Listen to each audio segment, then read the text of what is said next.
Hey guys, today we're going to learn how to face paint this green monster.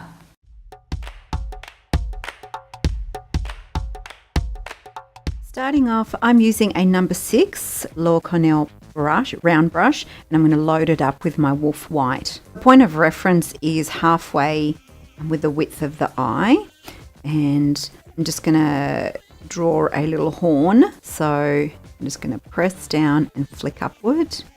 It's going to be quite a thick one.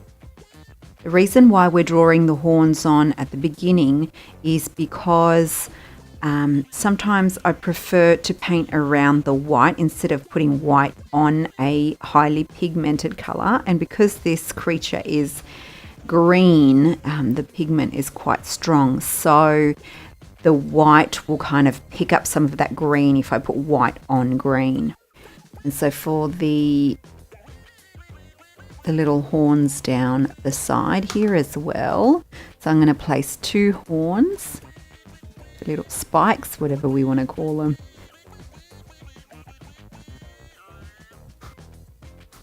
And then on the side here, another one that comes down. And another one just here, a smaller one as we get closer to the mouth. Now using this split cake has black, green, some lime colors and a lighter lime color. What I want to achieve to do is pick up just a little bit of that black and dark green, and I want a predominant amount of green and lime on my 3/4 inch flat brush.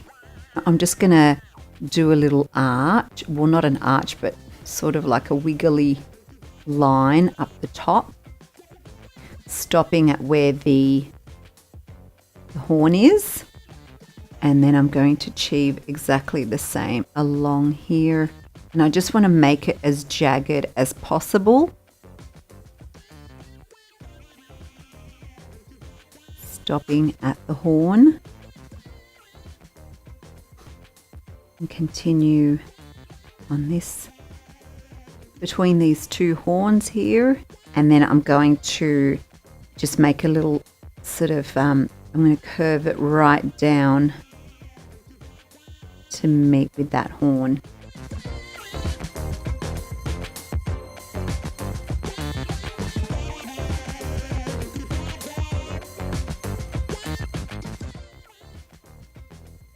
And then completing the jagged line all the way down. You want your flat brush to be nicely loaded, so you want to pick up a good amount of paint so that this stroke will, the paint loaded on your brush can last the whole way around the face with one stroke. I've picked up some lime green with my petal sponge. So now I'm just going to, because that lime matches this, I'm just going to fill in the inside of this mask just by dabbing the color through.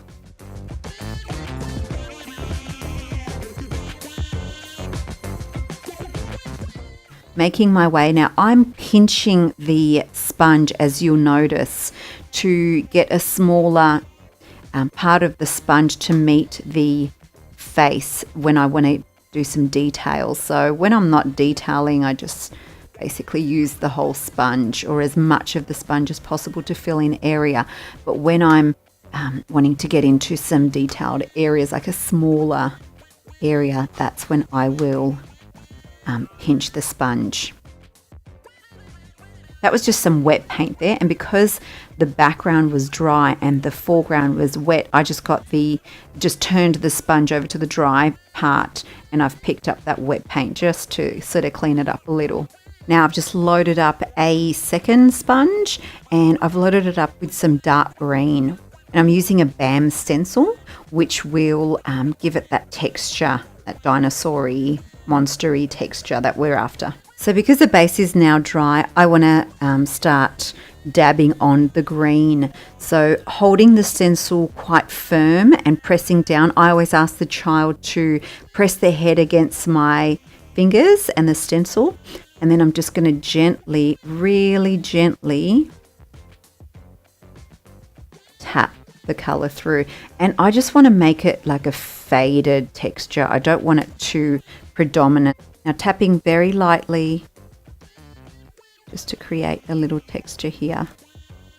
And now see how I'm using the parts of the stencil that match the area of the face. So I've used this side for the cheek here.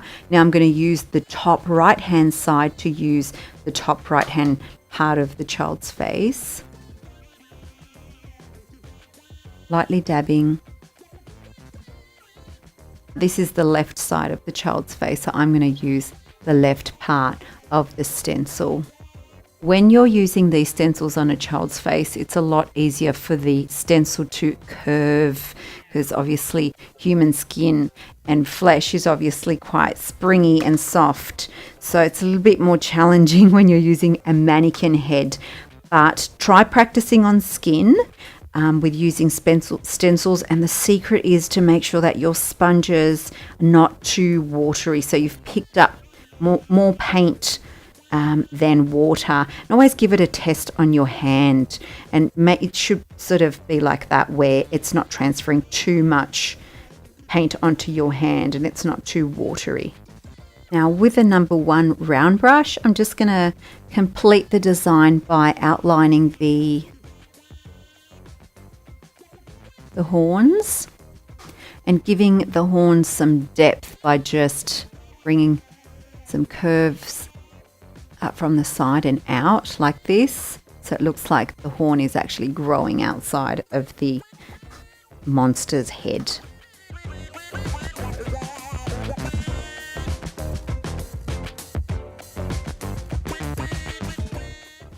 Nice curve in, another one in.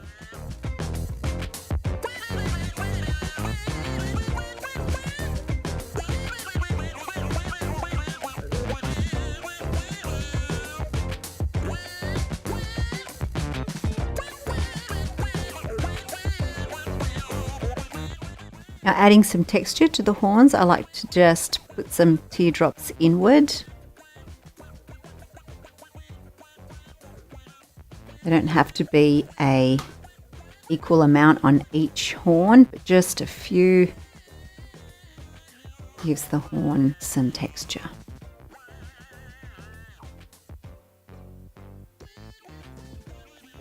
Creases along here just to make it look as though he's got a really bumpy head.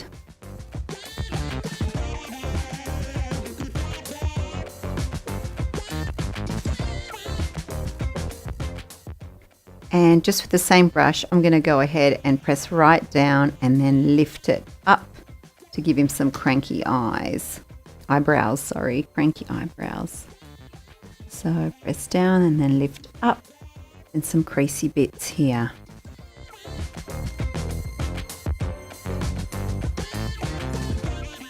Some teardrops on the side, so he looks like he's squinting and he's quite angry. And there we have our angry green little monster. Thanks for watching. If you got something out of this, make sure that you give it a thumbs up and don't forget to subscribe. If you have any face painting related questions or you need something that you need clarified, make sure you comment down below and I'll do my absolute best to share my knowledge with you in the next video. I'm on Instagram, Facebook and Twitter. Don't forget to follow me so we don't miss each other for the next one.